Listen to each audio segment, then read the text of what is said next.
आप सभी को राधे राधे, जय श्री कृष्णा। दोस्तों, लीला कथा शुरू करने से पहले एक भक्त का कमेंट आया था कि दीदी क्या गर्भ अवस्था में हम तुलसी माला धारण कर सकते हैं, कंठी पहन सकते हैं? तो दोस्तों हाँ, हम पहन सकते हैं। वो सिर्फ इसलिए मना किया जाता है क्योंकि तुलसी के जो बीज होते हैं उनका तासीर गर्म होता है, तो पहले 3 महीने में गर्भपात होने का भय रहता है, इस वजह से मना किया जाता है। ऐसा कुछ नहीं है कि हम धारण नहीं कर सकते, धारण करेंगे तो पाप लग जाएगा। दूसरा क्वेश्चन एक और भक्त का था कि मैं प्याज लहसुन का सेवन करती हूँ, क्या मैं तुलसी माला धारण कर सकती हूँ? तो देखिए, अगर हम कंठी पहनते हैं तो हम प्याज लहसुन, मांस, मदिरा, अंडे, ये तामसिक चीजें और नॉन वेज सब कुछ छोड़ना पड़ता है, क्योंकि कंठी पहनने के नियम होते हैं। उसे धारण करने के बाद इन सब चीजों को नहीं सेवन किया जाता। हाँ, जो सिंपल लंबे वाली तुलसी माला आती है आप उसे पहन सकते हो, लेकिन मासिक धर्म के समय आप तुलसी माला को उतार दीजिए। जो कंठी पहने हैं उसे भी उतार कर रख देना चाहिए, क्योंकि गंदे हाथों से तुलसी माता को स्पर्श नहीं किया जाता, तो तुलसी माला को भी स्पर्श नहीं करना चाहिए। स्वच्छता का ध्यान रखना चाहिए। और जिस दिन आप नहा धोकर पूजा पाठ शुरू करते हैं उस दिन गंगा जल में धोकर फिर से आप अपनी कंठी को धारण कर लीजिए। तुलसीनाथ दोस्तों, आज की है लीला कथा मीनू जी ने उत्तराखंड से हमारे साथ शेयर की है। मीनू जी सभी भक्तों का मार्गदर्शन करना चाहती है। वो कहती है कि पहले हमारे घर में किसी भी प्रकार की कोई कमी नहीं थी, आर्थिक स्थिति भी इतनी अच्छी थी कि हम दूसरे लोगों की भी मदद करते थे, लेकिन हमारे साथ एक ऐसी घटना घटी जिसके बाद हमें स्वयं सहायता की आवश्यकता पड़ने लगी, और यह भूल किसी भक्त से न हो, इस कारण से उन्होंने यह लीला कथा शेयर की है। उनका उद्देश्य बहुत ही अच्छा है। लीला कथा को अंत तक अवश्य सुनना। दोस्तों, हम सभी के घर में लड्डू गोपाल विराजित है, और हम सभी लोग जो है लड्डू गोपाल जी को तुलसी की माला धारण कराते हैं, लेकिन तुलसी की माला धारण कराने से कई चीजें जुड़ी हुई है, जिसमें जाने अनजाने में हमसे गलती हो जाती है। उस गलती का दुष्परिणाम फिर हमें भुगतना पड़ता है। ऐसा नहीं है कि लड्डू गोपाल हमारे साथ बुरा करते हैं, बल्कि जो हम कर्म करते हैं उन्हीं का फल हमें भोगना पड़ता है। अगर हम सेवा में गलती करेंगे, सेवा में कोई पाप करेंगे, तो उसका प्रारब्ध भी हमें भोगना पड़ेगा। ठाकुर जी मार्गदर्शन अवश्य करते हैं, वो भूल को सुधारने का मौका भी देते हैं, तो पहले ही हमें सतर्क रहना चाहिए कि इस प्रकार की भूल हमारे द्वारा न हो। मीनू जी कहती है, मेरे घर में लड्डू गोपाल जी विराजित थे, मैं उनकी बड़े प्रेम के साथ सेवा करती थी, बल्कि घर में सभी लोग लड्डू गोपाल जी से प्रेम करते थे, और जब भी हमें अवसर मिलता था हम वृंदावन भी बांके बिहारी जी के दर्शन करने के लिए अवश्य जाते थे। वहां पर दर्शन करने के बाद मन को शांति अनुभव होती थी। घर आकर लड्डू गोपाल जी के लिए हम बहुत सारी वस्तुएं लेकर आते थे, जिससे हमारे लड्डू गोपाल जो है वो प्रसन्न हो जाए। मीनू जी कहती है, हम लड्डू गोपाल को मानसिक रूप से वृंदावन साथ ले जाते थे, क्योंकि सफर बहुत लंबा था, तो रास्ते में काफी परेशानी होती है, ट्रेन में भी काफी भीड़ होती थी, तो इस वजह से हम ठाकुर जी को घर पर ही छोड़कर जाते थे, और वहां पर हमारी जो सासू माँ है वो लड्डू गोपाल की सेवा कर लेती थी। इसी तरह से लड्डू गोपाल की सेवा करते करते पूरे 2 वर्ष हो गए। हम लड्डू गोपाल को तुलसी की माला धारण कराते थे, तुलसी के पत्तों की नहीं, बल्कि तुलसी के बीज होते हैं जो सब पहनते हैं, कंठी वगैरह, वो सब धारण कराते थे। तुलसी के पत्तों की माला के बारे में हमें ज्यादा ज्ञान नहीं था, और न ही इस बारे में हम जानते थे। लेकिन एक बार मीनू जी कहती है, जब मैं वृंदावन धाम बांके बिहारी जी के दर्शन करने के लिए गई, वहां पर पंडित जी ने मुझे प्रसाद के साथ एक तुलसी की माला दी। उस तुलसी की माला को देखकर मैंने अपने माथे से लगाया और उसे अपने बैग में रख लिया। अब जब हम वहां से आने लगे, मुझे समझ नहीं आ रहा था कि उस तुलसी की माला का क्या करना है। वहीं पर एक माँ जी थी जो बांके बिहारी जी की सीढ़ियों पर बैठी थी। मैंने अब उन माँ जी से पूछा कि माँ जी आप मेरी सहायता कर दीजिए, क्योंकि उनके हाथ में लड्डू गोपाल थे, जिन्हें देखकर मीनू जी कहती है मैं भली भांति समझ गई थी कि माता जी भी लड्डू गोपाल की सेवा करती है। तो काफ़ी सारी बातें होती है दोस्तों जिनके बारे में हमें पता नहीं होता। अब मीनू जी कहती है मैंने उन माता जी से कहा कि आप मेरी मदद कर दीजिए, क्या आप मुझे बता सकती है जो मुझे प्रसाद में ये तुलसी की माला मिली है इसका मुझे क्या करना चाहिए, क्योंकि वो हरे पत्तों की माला थी, तुलसी के ताजे पत्तों की माला थी। अब उन माँ जी ने मेरा मार्गदर्शन किया और कहा बेटा आप यह तुलसी की माला ले जाकर अपने घर में पूजा के स्थान पर किसी लाल कपड़े में बांध कर रख देना, या फिर आप तुलसी की माला को सुखा लेना। जब सूख जाए तो इनके पत्तों को किसी डब्बे में एकत्रित करके रख लेना। अगर तुम्हें ऐसा नहीं करना है तो फिर यह करना कि प्रसाद के रूप में रोज चाय दूध वगैरह में तुलसी के पत्ते को डालकर उसका प्रसाद सभी घर वाले ले लेना। लेकिन ध्यान रहे तुलसी के पत्तों को कूड़ेदान में नहीं डालना है, उसे तुम पौधों में डाल देना, या फिर तुम इकट्ठा कर लेना कहीं चलते हुए जल में विसर्जित कर देना।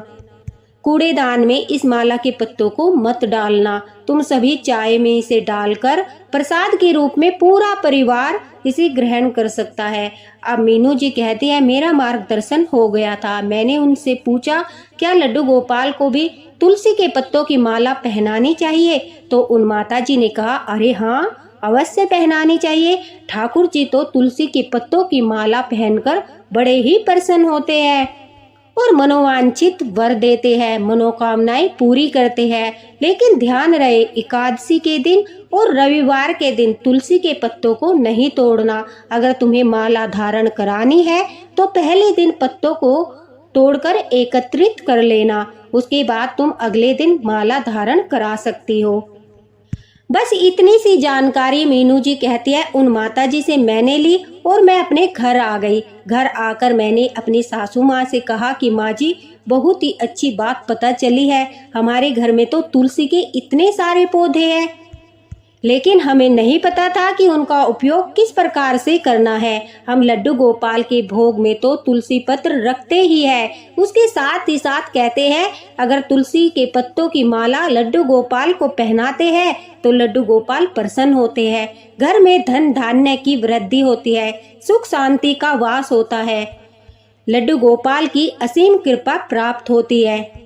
अब मीनू जी कहती है यह बात सुनकर मेरी सासू माँ भी बड़ा प्रसन्न हो गई और कहने लगी अरे बहू यह तो बड़ी अच्छी बात पता चली है, हमारे घर में तो इतने सारे तुलसी के पौधे हैं, अब मैं हर रोज लड्डू गोपाल के लिए तुलसी के पत्तों से माला बनाऊंगी, हम रोज उन्हें माला पहनाएंगे, वो प्रसन्न हो जाएंगे और हमारे घर में धन धान्य की वृद्धि होगी, लड्डू गोपाल जी का आशीर्वाद प्राप्त होगा। अब देर किस बात की थी। मीनू जी कहती है अब मेरी सासू माँ सुबह सुबह ही उठती, तुलसी के पत्तों को तोड़ती और सुई धागे से तुलसी की माला बनाने लगती। हम रोज तुलसी के पत्तों से माला बनाकर लड्डू गोपाल जी को धारण कराने लगे। जिस दिन रविवार होता था हम शनिवार के दिन ही बहुत सारे तुलसी के पत्ते तोड़ लेते थे और रविवार के दिन लड्डू गोपाल जी को तुलसी की माला धारण कराते थे। इसी प्रकार से एकादशी के दिन भी तुलसी के पत्तों की माला उन्हें अवश्य पहनाते थे। हमें यह तो पता था कि तुलसी के पत्तों की माला पहनाने से लड्डू गोपाल प्रसन्न होते हैं, लेकिन हमें यह नहीं पता था कि सुई धागे से कभी भी तुलसी के पत्तों को नहीं छेदना चाहिए, माला नहीं बनानी चाहिए। बस यही एक गलती हमें भारी पड़ गई, जिसका दुष्परिणाम हमारे पूरे परिवार को भुगतना पड़ा। मीनू जी कहती है जब हम लड्डू गोपाल को माला धारण कराते थे तो पहले हमें अनुभूतियां होती थी, लड्डू गोपाल हमें दर्शन देते थे, लेकिन जब से माला पहनाना शुरू किया, जब से लड्डू गोपाल ने अनुभूति कराना बिल्कुल बंद कर दिया। हमें लड्डू गोपाल न तो सौपन में दर्शन देते थे और न ही उनकी कोई अनुभूति होती थी। साथ ही साथ मीनू जी कहती है सबसे बड़ा दुख हमें जब हुआ जब एक दिन मैं लड्डू गोपाल को विश्राम कराने के बाद अपने कक्ष में विश्राम करने गई। वहां जाकर जैसे ही मैंने सोने के लिए अपनी आंखें बंद की तो मैंने लड्डू गोपाल का रौद्र रूप देखा, बड़े ही गुस्से में खड़े हुए अपने लड्डू गोपाल जी का विग्रह देखा। वो कोई बच्चे का रूप नहीं था, न ही वो कोई भूत या प्रेत था। वो मेरा लड्डू गोपाल जी का जो विग्रह है वो स्वयं लड्डू गोपाल जी विशाल रूप में खड़े थे और उनका मुख जो है बड़ा ही डरावना लग रहा था, गुस्से वाला लग रहा था, भयानक लग रहा था, जैसे कि लड्डू गोपाल बहुत नाराज है। उनका ऐसा मुख देखकर मैं अचानक से घबराकर बैठ गई और मैंने सुबह होते ही सासू माँ को बताया कि मुझे रात लड्डू गोपाल जी का बड़ा ही भयानक रूप दिखाई दिया। वो गुस्से में दिखाई दिए। हम तो रोज उन्हें तुलसी की माला धारण कराते हैं, उनकी पहले से भी ज्यादा सेवा कर रहे हैं। अपने लड्डू गोपाल की सेवा में हमने एक और नियम जोड़ लिया है, जो है तुलसी के पत्तों की माला। फिर लड्डू गोपाल इतने गुस्से में क्यों दिखाई दिए? मुझे कुछ अच्छा नहीं लग रहा है, घबराहट हो रही है। मीनू जी कहती है कि सासू माँ को भी कुछ समझ नहीं आता। उसी दिन दोपहर के समय जिस रात को लड्डू गोपाल दिखाई दिए थे, मेरे पति आकर हमें एक दुखद खबर सुनाते हैं। मीनू जी कहती है कि उत्तराखंड में मेरे हस्बैंड की कपड़ों की शॉप थी। अचानक से ही व्यवसाय में इतना ज़्यादा घाटा होने लगा कि धीरे धीरे हमारी दुकान पर ग्राहकों ने आना छोड़ दिया, क्योंकि हमारी दुकान से जो भी कपड़े जा रहे थे उनकी वैरायटी खराब बताई जा रही थी, जिस कारण से सभी लोगों ने वहां पर आना बंद कर दिया था। हमारे पास में ही एक शोरूम खुला था, सभी लोग उस शोरूम से कपड़े खरीद रहे थे। धीरे धीरे हमारा काम इतना खराब हो गया कि घर में आर्थिक स्थिति भी बिगड़ने लगी, क्योंकि हमारी कमाई का एकमात्र साधन हमारी दुकान ही थी, जिससे हमें अच्छा खासा पैसा कमाया था और हमारी आर्थिक स्थिति भी बहुत अच्छी थी। हमारे घर के हालात बिगड़ने लगे। हमने सोचा कि लड्डू गोपाल न जाने किस कारण से इतने ज़्यादा गुस्से में आ गए कि सब कुछ उथल पुथल हो गया। धीरे धीरे जहां हम खुद लोगों की मदद करते थे, आज हमारे ऊपर इतनी भयानक आपदा आन पड़ी थी कि हमें लोगों से मदद की आवश्यकता पड़ी। हमने काफ़ी लोगों से मदद के लिए पैसा मांगा ताकि अच्छा सा माल कपड़े की दुकान में भरकर फिर से अपने व्यापार को आगे बढ़ाए, लेकिन किसी ने मदद नहीं की। सभी ने अपने खर्चों का रोना रोया। अब मीनू जी कहती है हम काफ़ी परेशान हो गए थे, हमें कुछ भी समझ नहीं आ रहा था। फिर मेरी सासू माँ और मैंने लड्डू गोपाल से प्रार्थना की कि हमें बताइए हमसे क्या भूल हो रही है, हमारा मार्गदर्शन कीजिए। ठाकुर जी, इस दुनिया में आपके सिवाय हमारा कोई नहीं है। रिश्तेदार, सब संबंधी जिससे भी मदद मांगी सबने इनकार कर दिया। अब इस दुख की घड़ी में सिर्फ आप ही हो जो हमारी सहायता कर सकते हो। हमारा मार्गदर्शन कीजिए। अगर कोई भूल हो गई हो तो हमें बताइए, हमसे क्या भूल हुई है, ताकि हम अपनी भूल में सुधार करके आपकी कृपा दृष्टि फिर से प्राप्त कर सके। अब मीनू जी कहती है लड्डू गोपाल अपने भक्तों को एक अवसर अवश्य देते हैं, वो मार्गदर्शन जरूर करते हैं और वही हमारे साथ भी हुआ। मेरी सासू माँ के दिमाग में अचानक से आया कि क्यों न मंदिर में भी लड्डू गोपाल को तुलसी की माला धारण किया जाए। हमारे यहाँ राधे कृष्णा जी का मंदिर था, उसमें जो पंडित जी थे वो भी लड्डू गोपाल की सेवा करते थे। अब एकादशी के दिन पहले दिन ही हमने माला तैयार की। एक माला अपने लड्डू गोपाल को पहनाई और दूसरी माला लेकर हम दोनों सास बहू मंदिर पहुंच गए। वहां जाकर हमने पंडित जी को लड्डू गोपाल को माला पहनाने के लिए दी। माला को देखते ही पंडित जी एकदम से नाराज हो गए और कहने लगे नहीं नहीं, यह माला मैं ठाकुर जी को धारण नहीं कराऊंगा।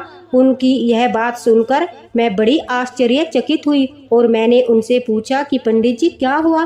तुलसी की माला तो बाकी बिहारी मंदिर में बिहारी जी को भी अर्पण की जाती है, उन्हें भी पहनाई जाती है, फिर आप ऐसा क्यों बोल रहे हो? तभी पंडित जी कहते हैं कि तुमने तो माला जो है वो सुई धागे से बनाई है और ऐसी माला को ठाकुर जी स्वीकार नहीं करते। क्या तुम नहीं जानते?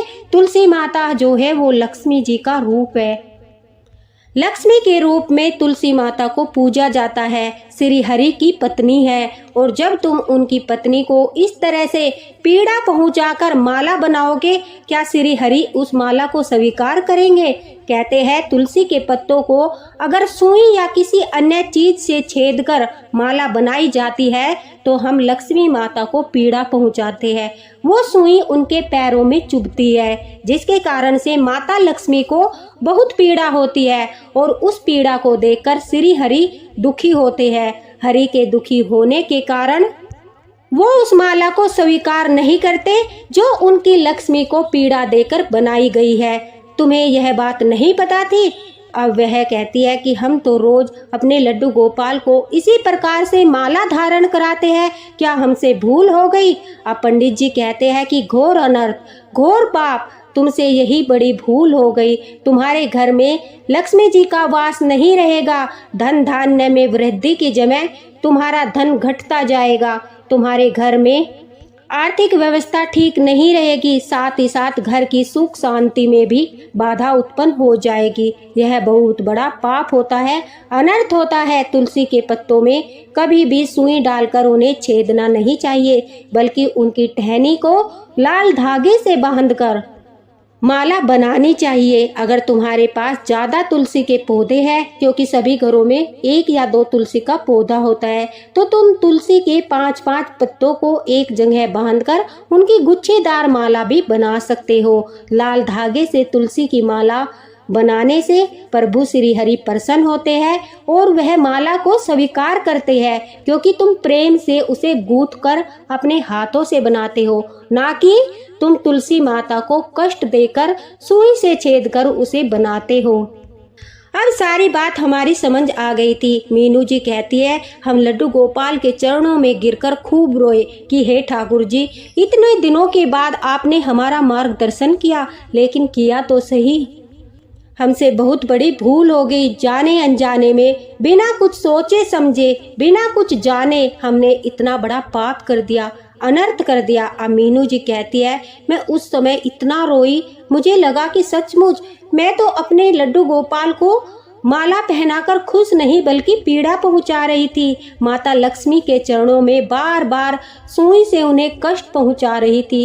इस तरह का अनर्थ करके मैंने सब कुछ बर्बाद कर दिया था। अब मीनू जी कहती है हमने लड्डू गोपाल से माफ़ी मांगी, हम वृंदावन धाम भी गए, वहां जाकर हमने बाके बिहारी जी से भी माफ़ी मांगी, माता लक्ष्मी से भी माफ़ी मांगी और तुलसी माता से भी माफ़ी मांगी। तुलसी माता ने, बाके बिहारी जी ने और लड्डू गोपाल ने शायद हमें माफ़ कर दिया। वो कृपा निधान है, वो बड़े दयालु है। जब भक्तों को अपनी भूल का एहसास होता है और वो प्रेम से पश्चाताप करते हैं, उनसे माफ़ी मांगते हैं, तो वो स्वीकार करते हैं और अपने भक्तों को क्षमा भी कर देते हैं। मीनू जी कहते हैं धीरे धीरे ठाकुर जी की फिर से कृपा प्राप्त होने लगी। अब हमारे हालात पहले से बेहतर है। हम लड्डू गोपाल की सेवा में कोई भी गलती न हो, इस बात का ध्यान रखते हुए उनकी सेवा करते हैं। यह लीला कथा सभी लड्डू गोपाल भक्तों तक मैं पहुंचाना चाहती हूँ, ताकि उनके द्वारा भी ऐसी भूल न हो। साथ ही साथ वह लड्डू गोपाल की कृपा अपने परिवार पर बनाए रखे, इसके लिए वो ऐसी गलतियां न करे। मीनू जी का बहुत बहुत धन्यवाद। इतनी प्यारी लीला कथा उन्होंने हमारे साथ शेयर की। साथ ही साथ ठाकुर जी का धन्यवाद, उन्होंने बहुत बड़ा मार्गदर्शन भक्तों का किया। दोस्तों, एक भक्त का कमेंट आया, इसी के साथ राधे राधे, हरे कृष्णा। दोस्तों, वीडियो को ज़्यादा से ज़्यादा शेयर करना, ताकि हर लड्डू गोपाल भक्तों तक वह वीडियो पहुँचे और वह यह गलती करने से बच जाए। ठाकुर जी की कृपा आप सभी पर बनी रहे। मिलते हैं अगले वीडियो में। इसी के साथ राधे राधे, हरे कृष्णा।